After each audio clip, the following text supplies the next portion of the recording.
Well, hello everyone. My name is Rohan Khanna. Welcome to my YouTube channel. Today we will be discussing a very difficult but very interesting chapter called cost. So cost पढ़ने के लिए, cost समझने के लिए पहले हम लोगों को प्रोडक्शन समझना होगा. इनफैक्ट पूरा प्रोड्यूसर इक्विलिब्रियम की शुरुआत ही यहीं से है, प्रोडक्शन से. जब तक सामान बनेगा नहीं तब तक उस पर कॉस्ट नहीं इनकर होगा. जो बनेगा उसमें से कुछ ऑफर टू सेल होगा, सप्लाई, उसमें से जो बिकेगा वो रेवेन्यू है, और revenue minus cost is equal to profit. So cost के लिए हम लोग को ये समझना सबसे ज़्यादा ज़रूरी है that we are talking about production cost. We are not talking about cost as a consumer. तो मैं चॉकलेट खरीदा, मेरे को ये कॉस्ट पड़ा, is a wrong statement to say here. मैंने एक चेयर बनाई, इसका कॉस्ट क्या है, that is meant as cost in this discussion. So when we talk about economic perspective, cost is very different than what you will study in different subfields of accounting. Let's say management में cost अलग होता है, accountancy में historical cost अलग होता है. There are different ways we define cost, and economics has its own unique way of explaining what cost of production is.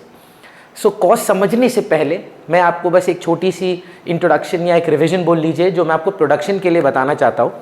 Production में मेरे को आपसे चाहिए सिर्फ एक चीज़. अगर आप पढ़े हैं वेल एंड गुड, नहीं पढ़े हैं तो बस इतना याद रखिए, due to the law of variable proportions, LVP एक लॉ है. ये हमको बताता है कि पहले ना हम एफिशिएंसी की तरफ बढ़ते हैं. We are efficient in the initial stages, but if you use too much of variable factor on a fix factor, ये सब आप पढ़े होंगे तो आप जानते होंगे, हम धीरे धीरे इनएफिशिएंट हो जाते हैं. तो पहले क्या होते हैं, एफिशिएंट हो जाते हैं, उसके बाद इनएफिशिएंट हो जाते हैं. ये चैप्टर पढ़ने के लिए अगर आप LVP का भी क्लास कर लें, उसकी रिकॉर्डिंग भी आपको मेरे चैनल पे मिलेगी. पर अगर आपने नहीं किया है तो आपसे एक कंट्रीब्यूशन चाहिए, सिर्फ एक, कि आप लॉ ऑफ वेरिएबल प्रोडक्शन से प्रोडक्शन कर रहे हैं, गुड्स एंड सर्विसेज बना रहे हैं, और उधर आप देख रहे हैं कि आप पहले ना एफिशिएंट होते जा रहे हैं.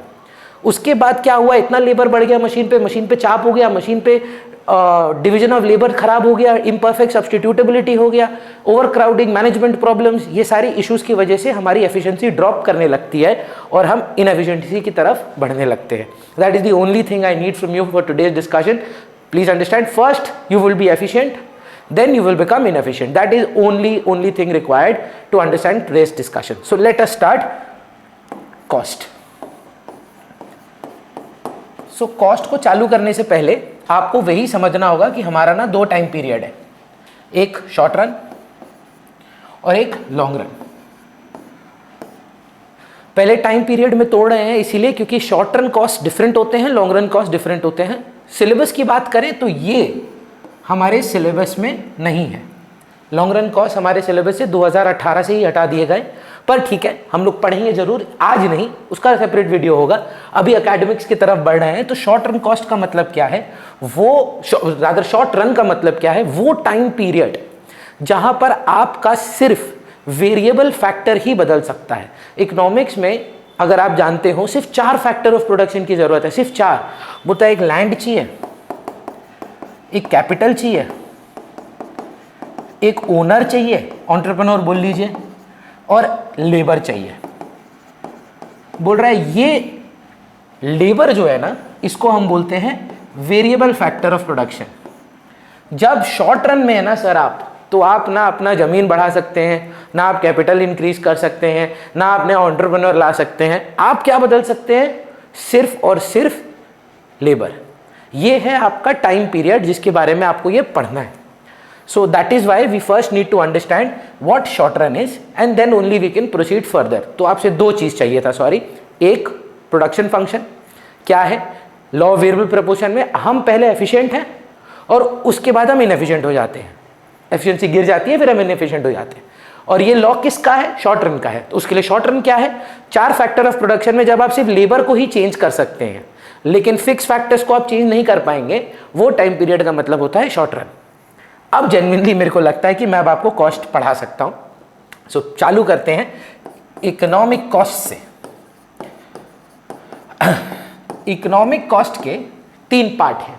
कुछ बुक्स में 2 हैं पर बोलते वो भी 3 ही है. कोई भी चीज को बनाने के लिए जो कोई भी रिसोर्स आपको लगता है ना, उसी रिसोर्स का भुगतान करने का जो कॉस्ट है वो कॉस्ट है. चाहे वो रिसोर्स आपकी अपनी हो या आप भाड़े पे ला रहे हो। मतलब मीनिंग क्या है इस बात का, हो सकता है कि आप एक कुक हैं या आप बेकरी चलाते हैं, आप एक शेफ़ हैं, आपके पेरेंट्स कोई बिजनेस करते हैं या कोई भी काम करते हैं आप, और मान लीजिए वही शेफ़ वाला एग्जाम्पल, और आप ना घर का आटा दाल मैदा यूज़ करके कुछ कुकिंग कर रहे हैं। अब अगर आप अकाउंटेंसी पढ़े हैं और आप जानते हैं as a subject, accounts only records those expenses that have been accrued और will be paid in the future और टुडे। तो वो ना इन कॉस्ट को मानते ही नहीं है कि अरे हमारा तो खर्चा ही नहीं हुआ। हम क्या करते हैं, हम इकोनॉमिक्स में ये नहीं देखते हैं कि पेमेंट हो रही है कि नहीं हो रही है, रिसोर्स ओन्ड है कि नहीं है। अगर बिजनेस में रिसोर्स लगा है, चाहे वो अपना ही क्यों ना हो, वो कॉस्ट है। फॉर एग्जाम्पल, पहला कॉस्ट एक्सप्लिसिट कॉस्ट। सर इसके ना बड़े नाम हैं, एक्सप्लिसिट कॉस्ट के बड़े नाम हैं। एक नाम इनका है अकाउंटिंग कॉस्ट, क्योंकि अकाउंट्स वाले भी इसको लिखते हैं। एक है मनी कॉस्ट। मनी कॉस्ट क्यों? क्योंकि ये एक्चुअली पे पैसा देते हैं इसका। एक नाम इसका और है, चार नाम एक ही चीज के, आउट ऑफ पॉकेट कॉस्ट, कि यहां पैसा पॉकेट से निकलता है। तो चारों एक ही चीज है। एक्सप्लिसिट कॉस्ट है क्या? The cost of hiring factors of production. Hiring का मतलब आप भाड़े पे लाए हैं। तो दो तीन बातें कर लेते हैं। यहां पर मैं एक रेंटेड एरिया पे काम कर रहा हूं, तो फिर ये रेंट तो मेरे को किसी बाहर वाले को देना है, तो ये कैसा कॉस्ट है? एक्सप्लिसिटली एक कॉस्ट है, एक्सप्लिसिट कॉस्ट है। मैं रॉ मटेरियल जाके बाहर से खरीद के आता हूं, ये कैसा कॉस्ट है? ऑब्वियसली ये एक्सप्लिसिट कॉस्ट है। मैंने बैंक से लोन लिया है, बैंक से लोन लिया है, मेरे को इंटरेस्ट देना पड़ता है बाहर वालों को, तो interest on loan is also an explicit cost. बाहर वालों को आप एक्चुअल बाहर से आप रिसोर्स लाए हैं और आपने उनको पेमेंट किया है। कि लैंड का पेमेंट इज रेंट, लेबर का इज वेजेस, कैपिटल का interest and entrepreneur is profit. तो आप जब किसी भी को बाहर वाले को हायर करते हैं, चाहे वो कोई भी हो, कोई भी रिसोर्स हो, but if there is an outsider involved here hiring those factors of production, that is called an explicit cost. This is purely a cost, है ना। But in economics we also have implicit cost.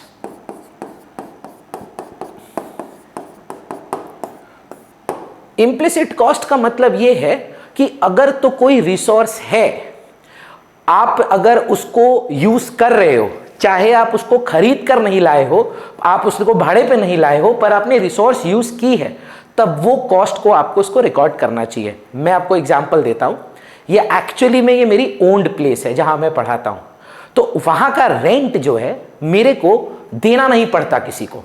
लेकिन क्या मैं ये area utilise कर रहा हूं कि नहीं? सपोज आप बोलते हैं कि हमको भी एक जगह लेके पढ़ाना है और हमको एक कॉस्ट इनकर होगा, तो जब आपको एक कॉस्ट इनकर होगा, आपके पास जगह हो या ना हो, आपको एक एरिया लगेगा जिसपे रेंट होता है। अब आपकी मन में आएगा इसकी वैल्यूएशन कैसे करेंगे आप? सिंपल सी वैल्यूएशन है, अगर मैं इसको भाड़े पे चढ़ाता तो मेरे को कितना रुपया आता है, ये जो नहीं आ रहा है यही मेरा कॉस्ट हो जाता है। इसको आगे पढ़ेंगे under the heading of opportunity cost, बाद का बात है, पर पहले आप इम्प्लिसिट कॉस्ट समझिए। यहां पर मैं खुद पढ़ाता हूं, मैं ही एंटरप्रेन्योर हूं, मैं ही यहां का लेबर हूं। अगर मैं आज किसी टीचर को हायर करके यहां पे बैठा हूं, उनको मेरे को सैलरी देनी पड़ती, तो क्या ये बात सच है कि झूठ है कि मेरे को यहां पे एक सैलरी का कॉस्ट इनकर होता जो मैं खुद कर रहा हूं? तो ये कॉस्ट को भी मेरे को इनकर करना चाहिए। सो अगर आप ये चैनल अभी यूट्यूब पे देख रहे हैं, वीडियो यूट्यूब पे देख रहे हैं और आपके सामने आपकी मम्मी है, तो वॉल्यूम थोड़ा सा बढ़ा दीजिएगा। फॉर एग्जाम्पल, आपकी मम्मी आपका सारा घर का काम करके दे रही हैं या पापा भी आपका घर का काम करके दे रहे हैं, हाय ना में जवाब दीजिए। जस्ट बिकॉज उनको आप सैलरी नहीं दे रहे हैं या वो सैलरी नहीं ले रहे हैं, ये बात तो सच नहीं है कि रिसोर्स यूज नहीं हुआ। आपके पापा या मम्मी आपको ट्यूशन या स्कूल ड्रॉप करने जाते हैं, जस्ट बिकॉज वो पापा है या मम्मी है, self own factor of production है। ड्राइवर का कॉस्ट इन्वॉल्व नहीं है क्या? ड्राइवर का कॉस्ट तो है। आप अगर ऊबर पकड़ के जाएं, अगर आप ड्राइवर रखें तो वो एक्सप्लिसिट कॉस्ट है, लेकिन अगर अपना पापा या मम्मी अपना समय निकाल कर आपको ड्रॉप कर रहे हैं तो वो एक इम्प्लिसिट कॉस्ट भी है, रिसोर्स तो लगता है। सो चाहे आप भाड़े पे लो या आप अपना इस्तेमाल करो, cost is cost. So explicit cost और इम्प्लिसिट कॉस्ट दोनों हम रिकॉर्ड करते हैं under the heading of economic cost. एक चीज और है, और इसमें बच्चे बड़े चिढ़ जाते हैं। बचपन से हमने सीखा cost plus profit is equal to selling price. आज मैं आपको एक अलग बात बताऊंगा।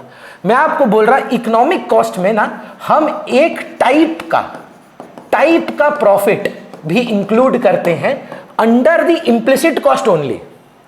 मतलब क्या हो रहा है ये? अच्छा, लैंड सोचिएगा, आपका अपना जमीन है ना, आप ऑफिस लगा दिए, वहां पर कॉस्ट है कि नहीं है? जरूर है, इम्प्लिसिट कॉस्ट है। आप भाड़े पे ले लिए, कॉस्ट है कि नहीं है?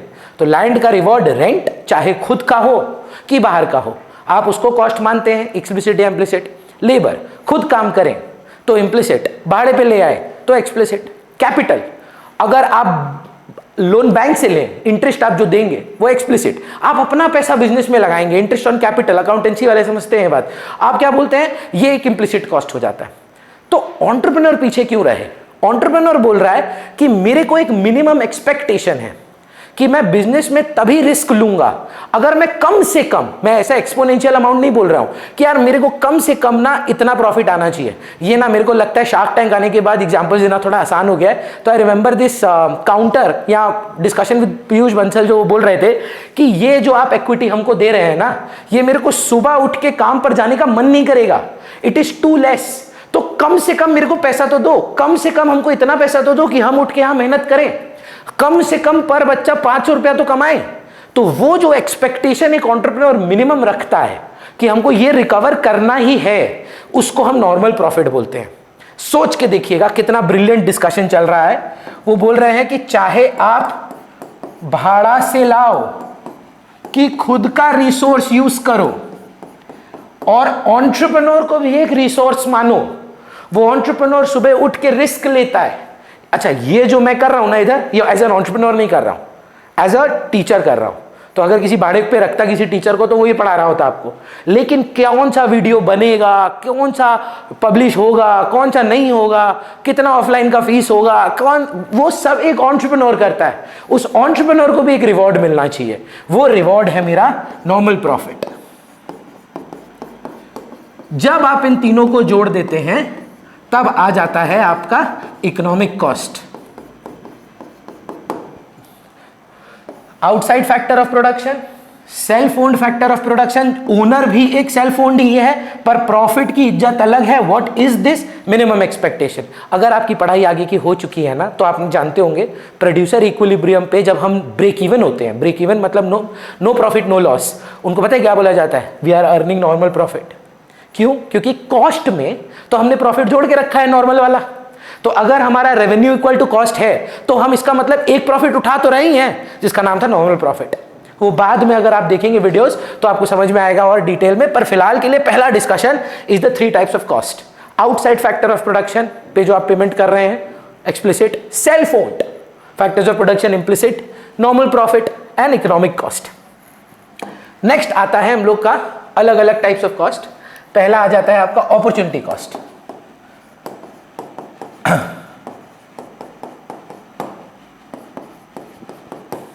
बहुत बच्चे ना बोलते हैं ये स्टूपिड है, मेरे को लगता है नहीं है, डिसीजन मेकिंग के काम आता है। तो मैं आपको एक बात बताता हूँ। मेरे को याद है मेरा एक एग्जाम था शायद सीए फाइनल का, जहाँ पर मैंने ना सीए फाउंडेशन की क्लासेस नहीं ली थी। अब सीए फाउंडेशन में मेरे पास अराउंड 40-50 स्टूडेंट्स थे तब, तो मेरे को ना एक रेवेन्यू लॉस हुआ था अराउंड 5 लाख रुपीज़ का, क्योंकि मेरे को खुद की पढ़ाई करनी थी, मेरे को एग्जाम देना था। तो मैंने क्या किया, मैंने वो बैच नहीं लिया। तो अगर आज मेरे को कोई बोलता है ना कि अरे आपके एग्जाम देने का, आपके क्लियर करने का कॉस्ट क्या है, तो मतलब 5 लाख रुपया। कैसे?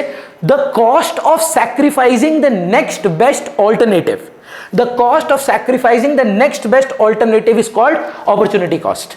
जितना आप फॉरगो कर रहे हो ये चीज करने के लिए, जो नेक्स्ट बेस्ट ऑल्टरनेटिव आप छोड़ रहे हो, वो चीज भी एक कॉस्ट है, वो एक सैक्रिफाइस है जो आप रिकॉर्ड करते हैं अपॉर्चुनिटी कॉस्ट के तौर पर।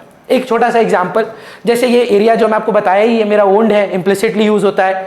मेरे को एक सोच के बताइए, ये डिसीजन मेकिंग में अगर मेरे को एक जगह मिल रही है जो 60,000 रुपए पे भाड़ा है, और यहां पे अगर मैं इस घर को भाड़े पे चढ़ाऊं तो मेरे को 20,000 रुपए देने मिलते, तो आप ही सोच के बताइए मेरे को क्या करना चाहिए? दूसरी जगह ले लेनी चाहिए कि यहीं पे इस्तेमाल करना चाहिए? ऑब्वियसली बात है यहीं पे इस्तेमाल करना चाहिए। लेकिन सोचिए अगर मैं ये भाड़े पे चढ़ाऊं मेरे को 1 लाख रुपए आए, the opportunity cost is foregoing 1 lakh rupees and the next best alternative is only 60,000। तो आप बताइए मेरे को क्या करना चाहिए? मेरे को ऑब्वियसली भाड़ा ले लेना चाहिए, जगह और इसको भाड़े पे चढ़ा देना चाहिए। सो जो लोग बोलते हैं ना अपॉर्चुनिटी कॉस्ट का कोई काम नहीं है, वो बहुत ही इंपॉर्टेंट होता है डिसीजन मेकिंग में। सो application of opportunity cost is basically decision making. और भी छोटे छोटे कॉस्ट है। रियल कॉस्ट,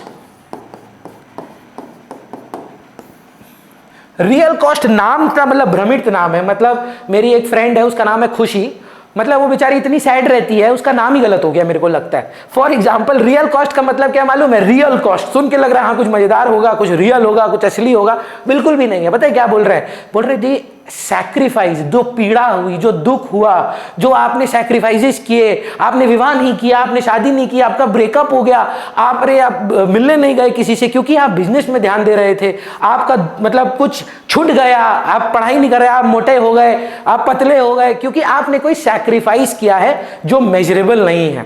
वो सैक्रिफाइस, वो एफर्ट, वो सैक्रिफाइसेस जिनको मॉनेटरी टर्म्स में मापा नहीं जाता है, उनको बोला जाता है रियल कॉस्ट। साथ ही में we have something called private cost. Private cost is nothing but economic cost of one firm. एक फर्म का जो कॉस्ट ऑफ मैन्युफैक्चरिंग है, कॉस्ट ऑफ प्रोडक्शन है, एक फर्म का माइक्रो लेवल पे, इंडिविजुअल लेवल पे, वो प्राइवेट कॉस्ट है। ये क्या है सर? फिर एक्सटर्नल कॉस्ट। बोला है आप आईटीसी हैं, आईटीसी का फुल फॉर्म था, अब तो वो सिर्फ आईटीसी लिखते हैं, इंडियन टोबैको कंपनी, सिगरेट बनाते हैं लोग। अब सिगरेट बनाने का कॉस्ट तो जो लगता है उनको एक सिगरेट बनाने का कॉस्ट तो अलग है, लेकिन उस सिगरेट बनाने की वजह से करोड़ों लोगों को कैंसर हो रहा है, पोल्यूशन हो रहा है, प्रॉब्लम आ रही है, जो सोसाइटी बेयर कर रहा है, एक्सटर्नल कॉस्ट बोलते हैं उसको, जो सोसाइटी को सैक्रिफाइसेस करने पड़ रहे हैं आपके मैन्युफैक्चरिंग, आपके प्रोडक्शन की वजह से, वो है एक्सटर्नल कॉस्ट। तो एज अ होल पूरे सोसाइटी को कितना का खर्चा पड़ रहा है? एक जितने की आपके रिसोर्सेज है, और दूसरा जो रिसोर्सेज सोसाइटी बेचारा पोल्यूशन और ये सब चीजों से बेकार हो रहा है। तो सोशल कॉस्ट दोनों को मिलाकर आता है, प्राइवेट एंड एक्सटर्नल। प्राइवेट क्या है? इंडिविजुअल का अपना मैन्युफैक्चरिंग कॉस्ट। एक्सटर्नल क्या है? सोसाइटी का बर्डन। और सोशल कॉस्ट क्या है? सोसाइटी का burden plus the resources that an individual is using, क्योंकि वो भी सोसाइटी का ही पार्ट था। सो टोटल में आपने कॉस्ट कौन कौन से किए एक बार देख लीजिए। आपने एक्सप्लिसिट कॉस्ट किया, जो मनी कॉस्ट और आउट ऑफ पॉकेट कॉस्ट भी होता है। इम्प्लिसिट कॉस्ट किया, जो self own factors of production पे होता है, खुद का फैक्टर ऑफ प्रोडक्शन जब आप बिजनेस में लगा दे। तीसरा आपने पढ़ा normal profit, the minimum expectation that the entrepreneur has. Minimum expectation यार देना ही होगा तुमको, हम नहीं रिस्क नहीं उठाएंगे, नहीं तो कम से कम तो पैसा आए। फिर आपने बोला next best alternative sacrifice is opportunity cost. Real cost real नहीं है, नकली है। बोल रहे हैं एफर्ट, सैक्रिफाइस, पीड़ा, दुख, दर्द, जो आपकी जिंदगी में झमेले वो आपको प्रोडक्शन की वजह से देखने को मिल रहे हैं, वो रियल कॉस्ट है। प्राइवेट कॉस्ट जो एक फर्म का कॉस्ट है कुछ चीज बनाने का, एक्सटर्नल कॉस्ट जो सोसाइटी बेयर कर रहा है, इन दोनों को जब आप जोड़ दें तो सोशल कॉस्ट आ जाता है, जो आपका फर्स्ट पार्ट ऑफ चैप्टर को कंप्लीट करता है। अगर मैं सच बोलूं, यहां से आपका चैप्टर स्टार्ट होता है। ये जो है वो थियोरी बेसिकली 1 मार्क 2 मार्क्स में आते हैं, पर मेन सवाल जो है यहां से आते हैं। तो हमने क्या बोला, शॉर्ट रन के 2 पार्ट कर दिए। हमने बोला एक तो फिक्स्ड और दूसरा वेरिएबल। तो किनको फिक्स्ड रखा था हमने बोला था लैंड फिक्स्ड है सर, कैपिटल फिक्स्ड है और ओनर फिक्स्ड है। वेरिएबल है तो अभी कौन? मात्र लेबर। तो वहीं पर कॉस्ट पर भी हम 2 हिस्से कर देते हैं फिक्स्ड और वेरिएबल के, जहां फिक्स्ड में हम बोलते हैं फिक्स्ड कॉस्ट,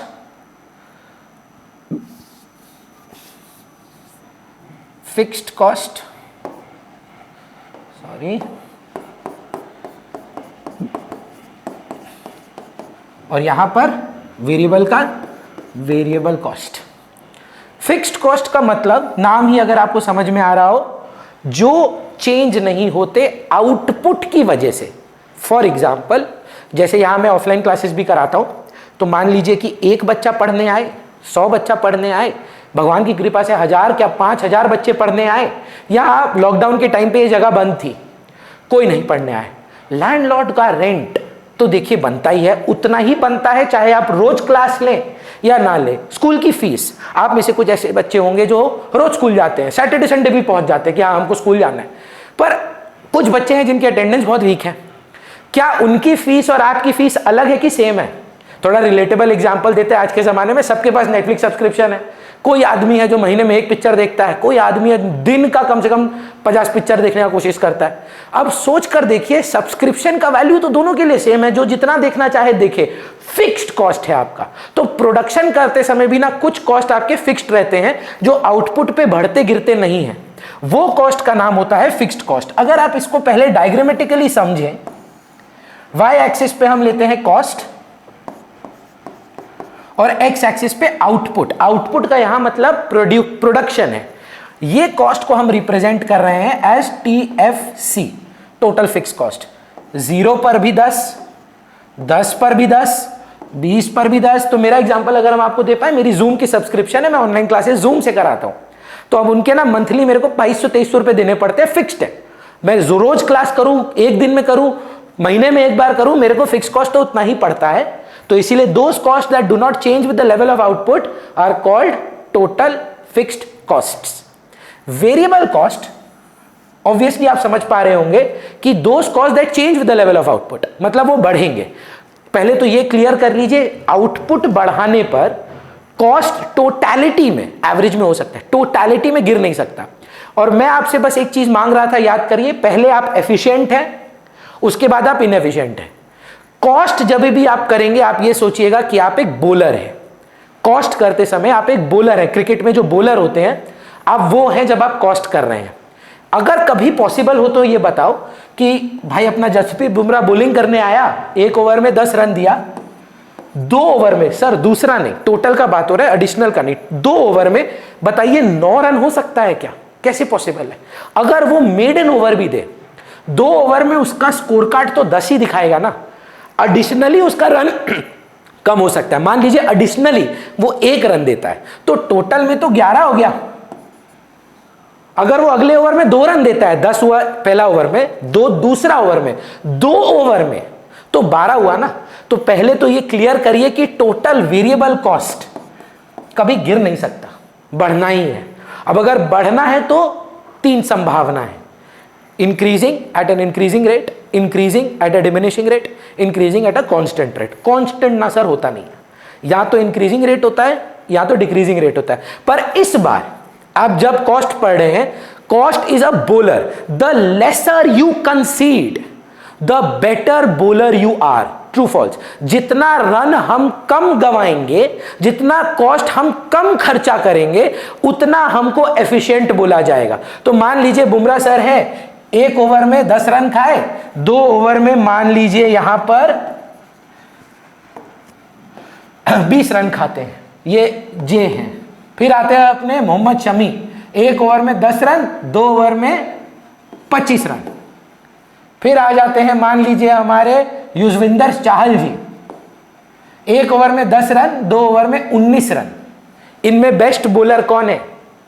एक है increasing at a constant rate, 1 over में 10, 2 ओवर में 20।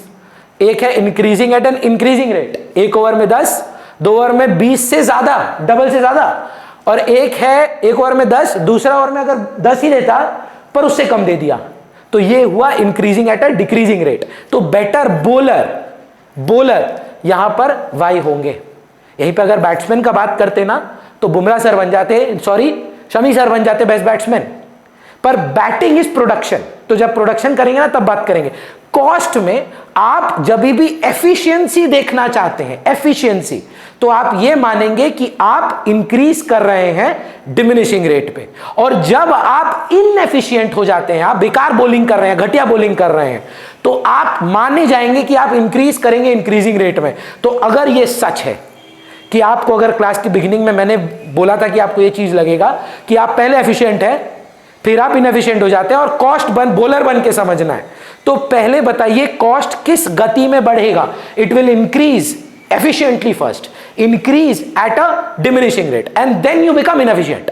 Then it will increase at a increasing rate. So the diagram is pretty simple if you understood this. Otherwise तो देखिए पूरा नीलबट्टा सन्नाटा ही रहेगा। ये रहा आपका टोटल वेरिएबल कॉस्ट। अब एक बात गौर करने लायक है, स्टार्टिंग फ्रॉम ओरिजिन, कारण नहीं बनाओगे, नहीं लगेगा रॉ मटेरियल। पर नहीं बनाओगे तो भी लगेगा फिक्स कॉस्ट। सो इसीलिए दो पार्ट में हमने कॉस्ट को तोड़ दिया और बोला fixed cost plus variable cost is equal to total cost. Fixed cost the cost of those factors of production that do not depend on the level of output. इनका नाम जानते हैं क्या है? अनअवॉइडेबल, नहीं अवॉइड कर सकते। इनका नाम क्या है जानते हैं? और संक कॉस्ट, लग चुका है भाई, ये नहीं बदल पाएगा। समझ रहे हैं? ओवरहेड्स ऊपर से जाते हैं, ये करना ही है, ये आउटपुट पे डिपेंडेंट नहीं है। पर इनके बारे में क्या बात हो रही है? बोल रही है ये देखो जितना ज्यादा बनाओगे उतना ज्यादा लगेगा। इनका नाम दिया इन्होंने प्राइम कॉस्ट, डायरेक्ट कॉस्ट या टोटल वेरिएबल कॉस्ट। अब सोचिए कितना अमेजिंग हो जाता है। आप ये लेते हैं, सॉरी, और इसको यहां पर ले आते हैं। फिक्स्ड कॉस्ट पर आपने वेरिएबल को ऐड कर दिया तो बन गया टोटल कॉस्ट। एक अलग पन्ना पे देखते हैं इसको। ये रहा आपका कॉस्ट आउटपुट। ये कौन सा कॉस्ट हुआ बताइएगा थोड़ा? ये हुआ टोटल फिक्स्ड कॉस्ट। 1 बनाओ, 100 बनाओ, 10 बनाओ, कुछ मत बनाओ, फिक्स्ड रहेगा। दूसरा रहेगा अपना टोटल वेरिएबल कॉस्ट। अच्छा, इसको ना बहुत नामों से भी बोलते हैं लोग। बोलते हैं कि ये है इन्वर्टेड एस, एस होता है ना ऐसा, उसको घुमा दिया, मिरर इमेज कर दिया। या एक बढ़िया वर्ड यूज करता है एमसीक्यू वगैरह के लिए, कॉनकेव डाउनवर्ड, कॉनकेव अपवर्ड। पहले वो नीचे की तरफ है, फिर वो ऊपर की तरफ है। True false? अगर बदलाव है तो खाली वेरिएबल कॉस्ट में ही है। तो वेरिएबल कॉस्ट को ही अगर फिक्स्ड कॉस्ट से स्टार्ट कर दिया जाए और डिस्टेंस सेम रखा जाए तो ये आ गया टोटल कॉस्ट। ये जो डिस्टेंस है जो इक्वी डिस्टेंट रहेगा, हमेशा फिक्स्ड रहेगा, फिक्स्ड, ये टोटल फिक्स कॉस्ट है जो गैप कहलाएगा। आई होप ये 3 टाइप के कॉस्ट आपको क्लैरिटी दे। इसके बाद हम दूसरे करेंगे। Total fix cost plus total variable cost is equal to total cost. Output पे नहीं डिपेंड करता, आउटपुट पे डिपेंड करता है क्योंकि इसमें वेरिएबल है तो आउटपुट पे डिपेंड करता है। अब अगर हम आपसे पूछे divide by Q, divide by Q, divide by Q, quantity से डिवाइड कर दो। Average fix cost plus average variable cost equal to average cost. अब इन तीनों के बारे में अलग से बात करते हैं। चलिए देखिएगा, मैं एक स्टूडेंट को पढ़ाता हूं, मेरे को यहां का रेंट 20,000 पड़ता है। मैं 2 स्टूडेंट को पढ़ाता हूं, मेरे को यहां का रेंट क्या 40,000 हो जाएगा, 30,000 हो जाएगा। भैया रेंट तो सेम रहेगा। आपका लैंडलॉर्ड थोड़ी ना आके बोलेगा hello hello number of students बढ़ गए हैं, मेरा भाड़ा बढ़ाओ। आप 1 पढ़ाओ, 100 पढ़ाओ, 300 पढ़ाओ, हमको क्या लेना देना? आप खाली रखो, हमको मेरा 20,000 दे दिया करो। 4 पर भी 20,000, 500 पर भी 20,000, भगवान की कृपा से 1000 बच्चे हो गए तो भी 20,000। अब ये है टोटल फिक्स कॉस्ट। तो फिर एवरेज फिक्स कॉस्ट निकालना है 20,000 by 1 which is equal to total fix cost by quantity. यहां पे अपने लिखे हैं जस्ट, तो एक बार देखते हैं। 20,000 बाय 1 20,000, 20,000 बाय 2 10,000, 20,000 बाय 3 6,667 कर दीजिए राउंड ऑफ, 20,000 बाय 4 5,000। एक चीज नोटिस कर रहे हैं, तो टोटल फिक्स कॉस्ट तो फिक्स था पर एवरेज फिक्स कॉस्ट कंटिन्यूअसली गिरते जा रहा है। उसका देखिए मैथमेटिकल आंसर है, न्यूमरेटर फिक्स्ड है और आप इसमें +1 +1 +1 करते जा रहे हो, डिनोमिनेटर बढ़ाते जाओगे, न्यूमरेटर को सेम रखोगे, नंबर तो गिरेगा ना भाई। पर ये ना कोई ऐसा ऐरा गहरा गिरता हुआ कर्व नहीं है, ये बहुत स्पेशल कर्व है। ये है एवरेज फिक्स कॉस्ट जिसका नाम है रेक्टेंगुलर हाइपरबोले। यहाँ हाइपरबोला, कौन बोला? हाइपरबोला। इसका ना एक स्पेशल फीचर है, ये रैंडम नहीं है, ऐसा नहीं है भाई गिरा हुआ कर्व है, कोई बहुत उच्च प्राणी का कर्व है। बोलता है कि आप कोई भी एरिया अगर एक पॉइंट से निकालते हो, कोई भी, सब में सेम आता है। कैसे? बोला 20,000 इंटू 1 भी 20,000 है, 10,000 इंटू 2 भी 20,000 है, 6,667 इंटू 3 भी 20,000 है, 5,000 इंटू 4 भी 20,000 है। सो ये बन जाता है आपका एवरेज फिक्स कॉस्ट कर्व। सोचकर आंसर करिएगा, क्या ये कभी एक्स एक्सिस को टच कर सकता है? The answer is no. उसके लिए एवरेज फिक्स कॉस्ट को जीरो होना पड़ता, और average fix cost sir zero हो ही नहीं सकता, क्योंकि कोई भी कर्व तो जीरो तब होती है जब न्यूमरेटर जीरो होता है, और ये तो ऐसा ढीठ कर्व है, फिक्स्ड कॉस्ट तो बोलता है कि हम तो जीरो लेवल ऑफ आउटपुट पे भी एग्जिस्ट करेंगे, तो ये इसीलिए कभी भी जीरो नहीं हो सकता। याद रखिएगा, ये बाद में काम आएगा। फिर आता है आपका एवरेज कॉस्ट और एवरेज वेरिएबल कॉस्ट। तो एक बात बस पूछना चाहता हूं आपसे, मान लीजिए ये जो है ना हमारे बहुत ही famous favourite batsman, let's say mister Virat Kohli हैं, वो आए एक मैच में उन्होंने 70 रन बनाए। 2 मैच के बाद, दूसरा नहीं बोल रहा हूं, 2 मैच के बाद उनका जो रन्स है ना, टोटल रन्स, वो बन गया 130 रन। तो मतलब इंक्रीज हुआ उनका रन्स, पर at a diminishing rate. Double बनाते तो 140 होता, 140 से कम बनाया, तो कितना बल बोलेंगे आप? Increases at a diminishing rate. मैं जब जानना चाहता हूं, अगर उनकी बैटिंग, भगवान न करे, हमेशा increase at a diminishing rate हो, तो उनकी बैटिंग एवरेज बढ़ जाएगी कि कम हो जाएगी? करके देखते हैं ना। 70 रन एक मैच में, तो 70, 130 2 मैच में, तो 65। अगर आप मैथ कर पा रहे हैं, total variable cost divided by quantity is equal to average variable cost, जहां टोटल वेरिएबल कॉस्ट में जो भी अमाउंट था वो लेस देन ओरिजिनल वैल्यू से ऐड हुआ, पर क्वांटिटी डबल हुआ, तो क्वांटिटी का मतलब डिनोमिनेटर का रेट हमेशा न्यूमरेटर के रेट से ज्यादा बढ़ेगा। अगर ये ट्रू है तो हाय ना में जवाब दीजिए कि when the total variable cost curve is increasing at a diminishing rate, average variable cost curve will be falling. फिर से बोल रहा हूं, जब वो इंक्रीज कर रहा है कम गति पे, हर बार एडिशन पहले से कम है, तो एवरेज तो गिरेगा ना। लेकिन सोचिए अब फॉर्म में आ गए सर, एक मैच में 70 बनाए हैं, दूसरे नहीं, दोनों मैच में 150, तो बैटिंग एवरेज देखिए ना, पहले तो 70 थी, अब ये 150/2 मतलब 75 रन की एवरेज हो गई इनकी। So when the variable cost is increasing at an increasing rate, average variable cost will be rising. तो अगर अब फिर मैं पूछूं, याद रखना 3 शब्द का आंसर है। ऐसा क्यों है कि ये यू शेप्ड है? बच्चा कितना प्यारा है, बोलता है क्योंकि पहले गिर रहा है फिर बढ़ रहा है, पर ये तो आपने शेप पे कमेंट कर दिया। ये पहले गिरता क्यों है? क्योंकि भैया हम अच्छे बॉलर हैं, बात सही बोले, अच्छे बॉलर हैं, तो इसलिए आपका एवरेज पहले गिर रहा है और उसके बाद आप पिट रहे हैं। आपकी एफिशिएंसी की जगह आप इनएफिशिएंट हो गए हैं। ये बात आपको कहां से पता चली है? ये बात हमको एलवीपी से पता चली है। तो प्रोडक्शन का चैप्टर करना बहुत इंपॉर्टेंट है कॉस्ट को ढंग से समझने के लिए। सो टोटल वेरिएबल कॉस्ट जब इंक्रीज किया डिमिनिशिंग रेट पे, आप एफिशिएंट थे, इसीलिए आपका एवरेजेस गिर रहा है, you are getting better. But after a point of time, because too much of variable factors, too much of labor on one machine has been applied, your inefficiency starts. Then comes your average cost curve. तो ये देखिए, ये क्या था? Total variable cost. इसका average कैसा था? U shaped. मेरे को सोच के आंसर करिएगा, ये टोटल वेरिएबल कॉस्ट है, ये टोटल कॉस्ट है, इनके शेप में कोई अलग परिवर्तन है कि दोनों सेम दिखते तो सेम भाई भाई हैं? तो अगर ये यू शेप्ड है तो ऊपर वाला भी यू शेप्ड होगा और वो ऊपर से ही आएगा। पर ये जो गैप है ना इन दोनों का, एक हाथी के सूंड की तरह ये कमता रहेगा। ये इशकजादे हैं, ये मिलने की तरफ बढ़ेंगे जरूर, पर ये कभी मिल नहीं पाएंगे, क्योंकि अगर ये मिल गए ना तो एवरेज फिक्स्ड कॉस्ट जो है इनके बीच में बैठा हुआ वो जीरो हो जाएगा। वो कमेगा जरूर, क्योंकि एवरेज फिक्स्ड कॉस्ट एक कॉन्स्टेंटली फॉलिंग कर्व है, वो गिरेगा जरूर, पर कभी भी वो शून्य नहीं हो सकता। So the gap between average cost and average variable cost will keep on reducing, but they will never meet each other, because their meeting would mean average fixed cost is zero and average fixed cost can not be zero because fixed cost can never be zero.